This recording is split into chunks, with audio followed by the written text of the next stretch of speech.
It's time for today's AM Minnesota program, 2026 Rice County Fair Talk, sponsored by the Rice County Fair and the Craig Keller Insurance Agency in Nearstrand.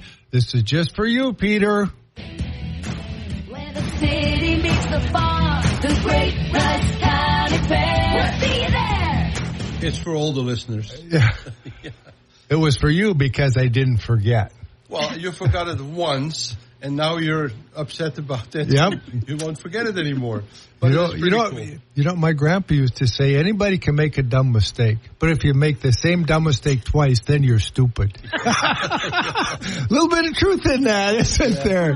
That giggling in the background is Rice County 4-H. You aren't the program coordinator because you got a promotion. The extension director of 4-H, what's your official? I am officially a local extension educator with 4-H, so Rice County 4-H extension educator. That pleasant voice is Kelly Chadwick. Yes, thank you. So I try to bring in every week when we talk. I always talk a few minutes about general stuff, and then we have a specialist come in. We had Rocket Rob. We had the ambassadors. We had Mike Fedderson from the carnival. Next week we have Joanne, who runs the open class. So she's going to talk all about that. Who was that other nice lady that was here? Was it last week? They're all nice ladies. You have to be more specific.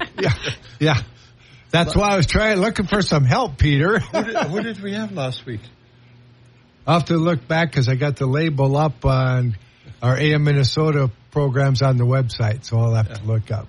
Okay. Yeah, but everybody comes with very specific information. So Kelly will talk today about all the 4-H stuff, and there's a lot going on there as well. So you wouldn't have a county fair without 4-H. Not that I or you would be biased, Kelly. Not at all, not at all. Well, it all started with that, right? Yeah. It all started with farmers and their animals and the products. And kind of the competition. Bring in your best and see how it compares. There's definitely a long tradition and history to 4-H and county fairs, and it's awesome that we're still here in a very strong part of the county fair system. Right, and it's amazing with the 4-H kids that they do so terribly much.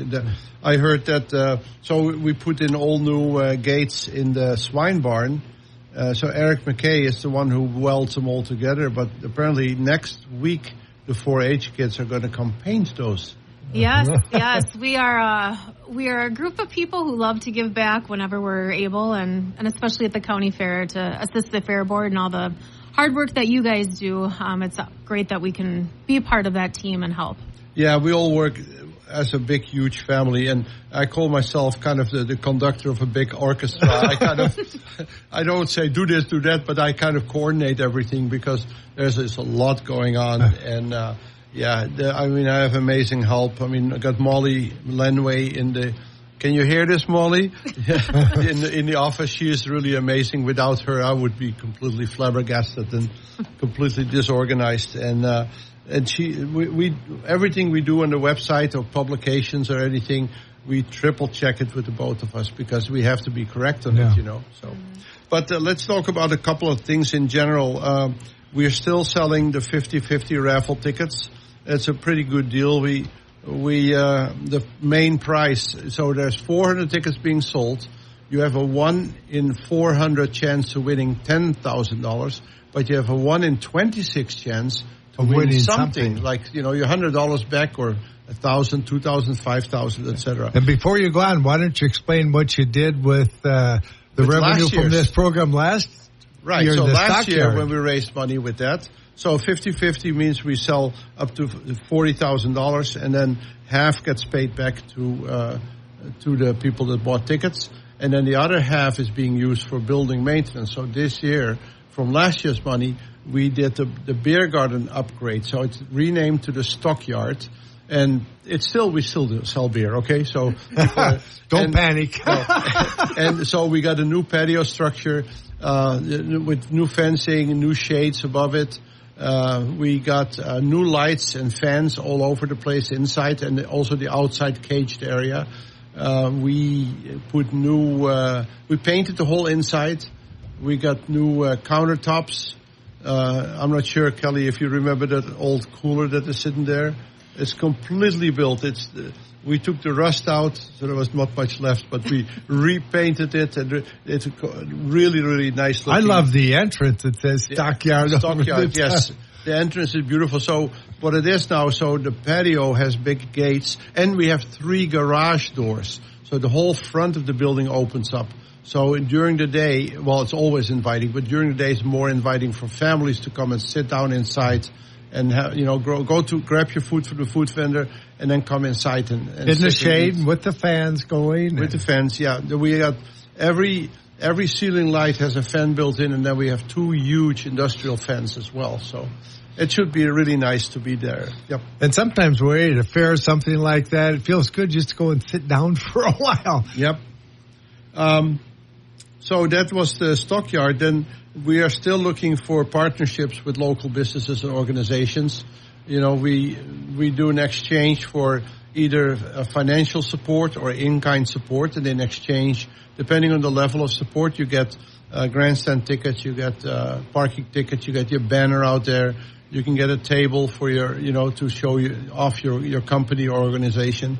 So we're still looking for that. And then senior volunteer application.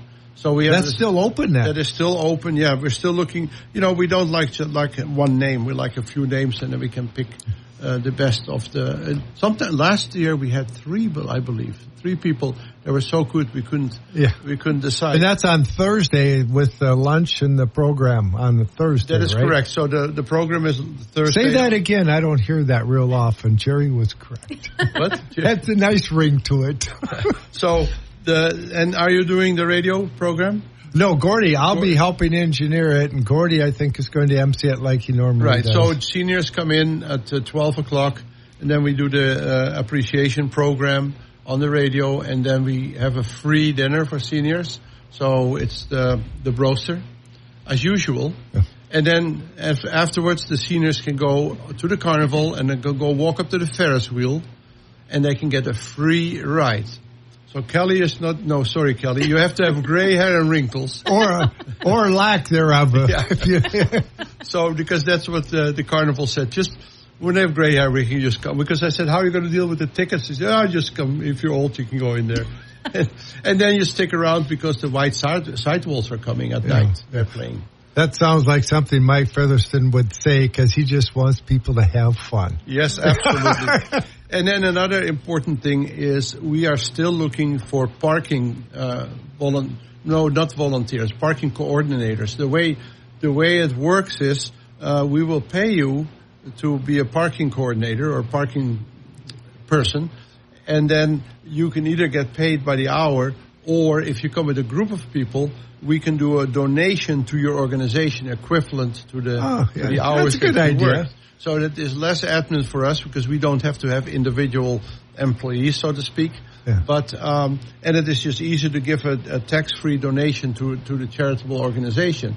Now, if you're a for-profit business, we can still give you the donation, and you can decide to donate it to somebody else out of your name. Yeah. So, so the parking, and I just spoke to my web lady. That sounds like my web lady. But I asked her to put something out on Facebook today that we're still looking for people. We're about halfway full. And teenagers can do that. I know Steve did it a couple years when he was in high school. You can help if you're 14 or older. You can do that. If you're a ticket taker, work with money, you have to be 18. But if you're 14 and older, you can be a flagger. Yeah, at least they have a chair they can sit. They get a chair, they get an umbrella, and a flag, and they're very important. And they get an umbrella, and they get water and stuff, and we'll bring in some food. Interesting enough, did you know the flags? They're on a little stick, right? Yeah. The stick is the size, is the amount of space that they need to keep between cars. Oh. Isn't that cool? Aren't we getting sophisticated? Yeah. But if you tell people park a little closer, they say no, and they want more room, Yeah. So, but some of the days the parking can get pretty full. So especially white sidewalls. That's typically a day when there's a lot of parking. That's on Thursday evening. Evening, yes. So, But every day, but we have good overflow. You can come in through the main entrance on 2nd Avenue. That's the main parking. You can come in by the XL substation on the Highway 3. And then go down. But if you want to go to the swimming pool, go around the other way. Yeah, unless you have to pay $10 to park. But yeah, if you want to go to the swimming pool or the ice arena, because sometimes there's things there too, you have to go on the east side. And they have to go to Alexander Drive. Yep. And that'll loop you around the fairgrounds, and then you can get to the... Because some people are a little bit upset, but look, we do this every year, and we cannot distinguish. We don't want people to say, oh, we're just here for the swimming pool, and then they quickly go to the fair, That would not be nice. Yeah. So, but, so parking, 50-50, partnership, senior volunteer, appreciation. That's kind of what we're still looking for. And then we're looking for a lot of people just to come to the fair because there's a lot of fun stuff happening. And we better talk about, speaking of fun stuff, what a segue. Was that by design, Peter, or was that an accident and to the 4-H? Free. Don't forget, it's free. Yeah. Right? That's right. Yeah. That's right. Well, 4-H is going all year round, but we kind of think of 4-H at County Fair time, kind of like the grand finale. This is our spotlight moment of the year, where it all kind of comes together and... kind of the big grand finale. Before Jerry gets carried away, wanted to mention one of the biggest events of the year for Rice County 4-Hers. Well, for 4-Hers at most county fairs, the 4-H livestock auction on the Saturday morning of the fairs. Yes, so tradition continues. This year would be the 25th of July, that Saturday morning. We will once again host our annual ribbon auction held down in the judging arena. So all of those who are coming to purchase or would like to learn more and hopes of purchase, we've got our buyer's breakfast in the 4-H building at 8:30 that morning. And then by 9:15, we'll head down to the judging arena where we kick things off and get going into the auction. And it is? Not that you wouldn't do it, but it helps that it's a tax deductible. It sure is. It sure is. Plus, why don't you explain what that money raised goes for?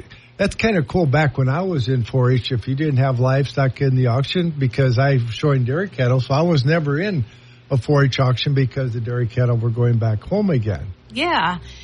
So there's two parts to this. I'll start off with the first part. So that Saturday morning, we've got our auction that this is one of our biggest fundraisers of the year. So we are truly grateful for everybody who is able to support us during this time, as well as, the 364 other days of the year. But so the funds that we raise this day go to support our program throughout the year. Our kids do get a portion of the money that does come in, but the portion that does not go to the kids comes right back to our 4-H program. And so this helps us to help financially support our youth, whether they're going to camps or to put on workshops and different leadership things and state fair trips. State fair trips. I mean, anything that's 4-H related, these funds are helping our kids either participate as a free event, like workshops. That's a great example of that. Or at a reduced cost. We can help supplement them and cover the cost so that they can and make it more affordable for their families. Because the goal of 4-H is everyone is included, and if families are struggling a little bit financially, your kid can still be involved and they can still do things. And that's what this is all about. Absolutely, yeah. We want to make this, we claim there is something for everybody in 4-H, and then when it comes to the financial part of it, we want to make it as affordable as we can for everybody and give all those kids the same opportunities and help in any way that we can. Now, for those of us or people that have come from the big city and moved to the smaller town, can you explain a little bit what 4-H stands for and what the goal of 4-H is? I would love to. And you don't have to be rural farm kids to be in 4-H. And that was kind of, back in my day, it was mainly rural kids, but now it's everybody. Well, and that goes back to our tradition and our history, and where we began was that whole agricultural background, which, again, still very important, very strong part of who we are, but we've expanded. So those 4-H's, just quick, we've got our head, heart, hands, and health. So we're learning, we're doing, we're giving, we're taking care of ourselves, we're loyal to our friends and family. But our purpose in this organization is to really, we're here for the kids. We're here to help develop that youth voice, to give them that opportunity to learn what a good, positive leader looks like so they can be those good, positive leaders in our community and surrounding areas. The really cool thing is the older kids setting an example for the younger kids. I was doing an interview with one of them. He was helping one of these little kids, and he said, well, wasn't that long ago I was that age, and it was older 4-H'er that helped me. The other thing that's really cool is you're helping support the 4-H when you go over to the 4-H food stand. And it's cool there to see little kids and older kids all helping in the 4-H food stand. You know, I think this stands true throughout the year, but County Fair Week, I think, is the ultimate example of how this 4-H family truly comes together and works together as a team and as a family member, and everybody is there to support everybody else. So, yeah, going back to those older, younger relationships and just watching those mentorships and the guidance that happens throughout this week, it is just so rewarding as a staff member, as a parent, as an adult, community member, all those hats that we all wear. But these 4-H members and families truly are unbelievable, and these kids come together like you wouldn't believe. Speaking of hats, I do have the farm broadcaster hat on. Not a good thing when I forget the market. So stand by, Kelly and Peter. Sometimes I do get carried away talking about cool things like 4-H. But first, we better check out the markets. Sponsored by the KGHL Agro Boosters, including Craig Keller at the Keller Insurance Agency in Nerstrand. Craig does help protect all things important to you. Also, Northland Buildings for quality post-frame construction. Find out more. Check out their website, northlandbuildings.com.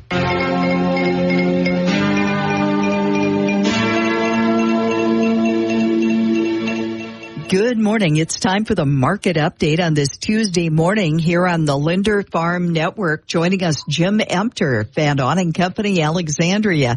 Jim, after that sharply higher day yesterday, soybeans on the lower side, corn also on the lower side at this hour. What are you following this morning?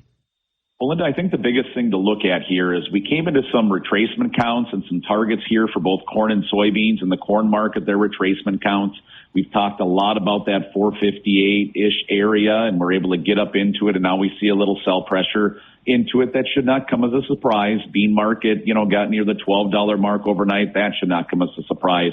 These are some key areas where some sellers are going to show up, farmer selling, new crop, old crop, the whole 9 yards.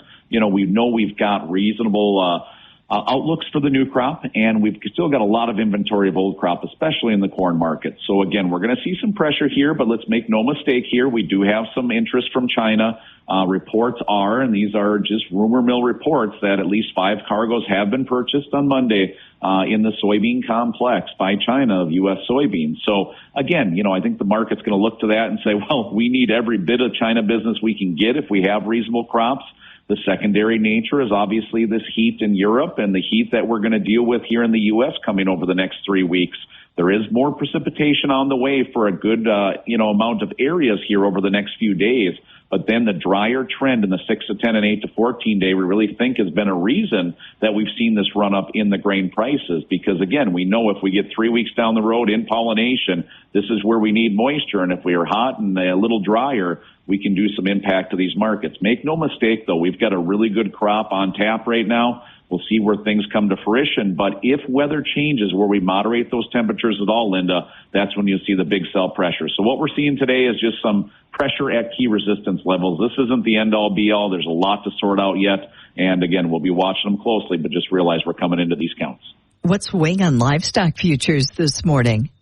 Yeah, in the cattle market, just some not so great technical charts. We know cash has been supported. We know volumes are reasonable. This is grilling season. It's a good time, but we're just not doing anything on the technical side that's giving the people over optimism. So again, that's the problem on why we're seeing kind of the subdued charts right now and the subdued prices where we're not doing much. Hogs, on the other hand, tried to make a move, struggling to do so, just struggling to find the reasoning right now in hogs in the cash market, and that's why you see us fading back here this morning. Thank you, Jim. Jim Emter, Van Awning Company, Alexandria. And Chicago, July corn down 3 3/4. September 4.36 1/4 down 2. December 4.56 1/4 down 1 1/2. And August beans 11.78 1/2 down 5 1/2.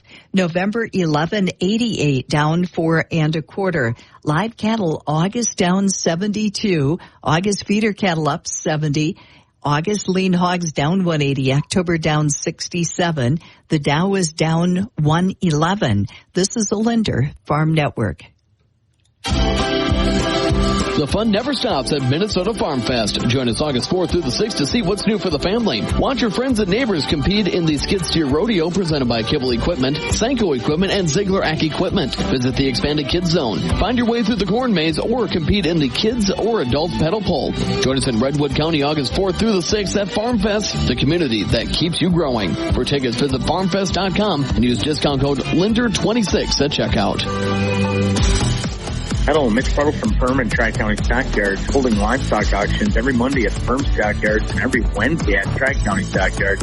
Top livestock auctions in northern Minnesota. For more information, call 218-639-5228 or go to our websites, TriCountyStockyards.com or FirmStockyards.com. View them live, Cali USA or DD Auction. Call anytime, day or night. We appreciate your business and I thank you. September corn down 2, August beans down 5. That's our update on the Linder Farm Network. We will continue with today's AM Minnesota program right after these words from our sponsors.